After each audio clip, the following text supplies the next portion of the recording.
Hello मेरे प्यारे दोस्तों, welcome back to our channel पढ़ाई हो तो ऐसी। हेलो मेरे प्यारे दोस्तों, welcome back to our channel पढ़ाई हो तो ऐसी। आज हम पढ़ने वाले हैं क्लास 9th की एक बहुत ही interesting story, the snake and the mirror, written by Vaikom Muhammad Basheer. ये स्टोरी एक यंग होम्योपैथी डॉक्टर की है।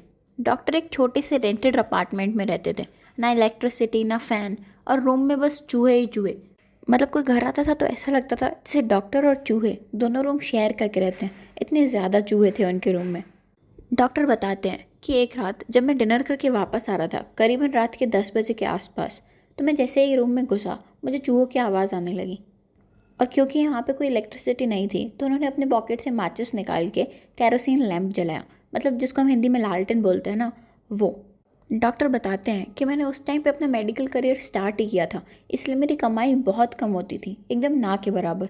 इसलिए मैं ज़्यादा कमाता नहीं था, तो मुझे ऐसे रूम में रहना पड़ता था। वो आगे बताते हैं कि उस वक्त मेरे बैग में सिर्फ 60 रुपये, कुछ कपड़े और कुछ धोतियाँ थी, और एक ब्लैक कोट भी था जो मैंने उस वक्त पहना हुआ था। और फिर मैंने अपना कोट और शर्ट उतार के टांग दिया, क्योंकि मैं अभी भी बाहर से वापस आया हुआ था। उसके बाद मैंने अपने रूम की दोनों खिड़कियाँ खोल दी, जिनमें से एक खिड़की बाहर यार्ड की तरफ खुलती थी। यार्ड मतलब एक खुला सा ग्राउंड, क्योंकि वो बहुत पुराने से मकान में रहते थे जिसकी टिल्टेड रूफ थी और सीलिंग नहीं थी। जैसे घर हम अभी सीनरीज में ड्रॉ नहीं करते हैं, बचपन में आपने भी जब ड्राइंग की होगी तो वैसा घर ज़रूर बनाया होगा, बिल्कुल वैसे घर में वो रहते थे। और इसी वजह से उनके घर में बहुत सारे चूहे थे, मतलब चूहों का आना जाना तो उनके लिए बहुत नॉर्मल था। डॉक्टर को बहुत गर्मी लग रही थी, इसलिए वो बाहर वरांदे में टहलने के लिए गए। लेकिन जैसे वो बाहर गए वो रियलाइज़ करते हैं कि बाहर तो हवा बिल्कुल भी नहीं चल रही है, मतलब बाहर तो अंदर से भी ज़्यादा गर्मी है। तो वापस अंदर आ जाते हैं और अपनी चेयर पे बैठ जाते हैं। वो टेबल के नीचे रखे हुए एक बॉक्स में से एक बुक निकालते हैं और उसको पढ़ने के लिए बैठ जाते हैं। उस बुक का नाम था मटेरिया मेडिका।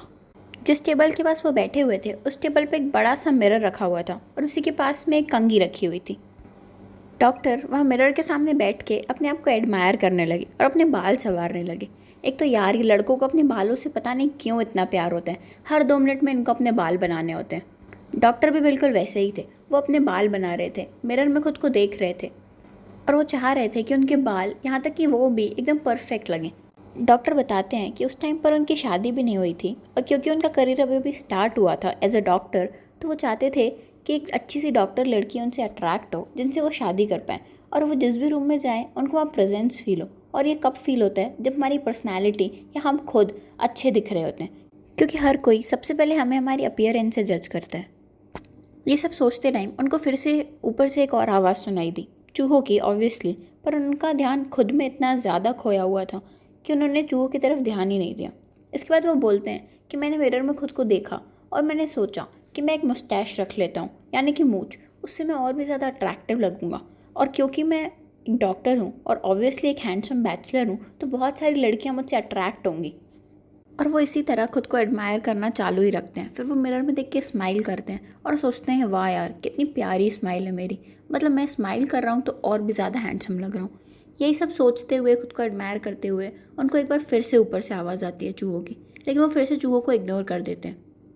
और ऐसे ही सोचते सोचते उनके दिमाग में ख्याल आता है कि अब मुझे शादी कर लेनी चाहिए। लेकिन वो डिसाइड करते हैं कि मैं शादी करूँगा तो एक डॉक्टर लड़की से ही करूँगा, और वो डॉक्टर लड़की भी एकदम पैसे वाली होनी चाहिए। मतलब देख रहे हो यार तुम, वो खुद बिना इलेक्ट्रिसिटी के चूहों वाले घर में रह रहे हैं, लेकिन उनको लड़की एकदम अमीर चाहिए और वो भी डॉक्टर। वाह भाई। यही सब सोचते हुए, खुद को एडमायर करते हुए वो चेयर पर आके बैठते हैं, और जैसे ही वो बैठते हैं उनको चूहों की आवाज़ आना बंद हो जाती है और उनको पीछे से एकदम धम करके आवाज़ आती है, जैसे कि कोई भारी चीज़ गिरी हो।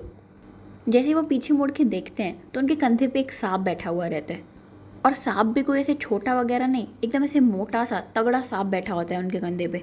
डॉक्टर बताते हैं कि ना मैं चिल्लाया, ना डरा, ना रोया, मैंने कुछ भी नहीं किया, क्योंकि मेरे को ये सब करने का टाइम ही नहीं मिला।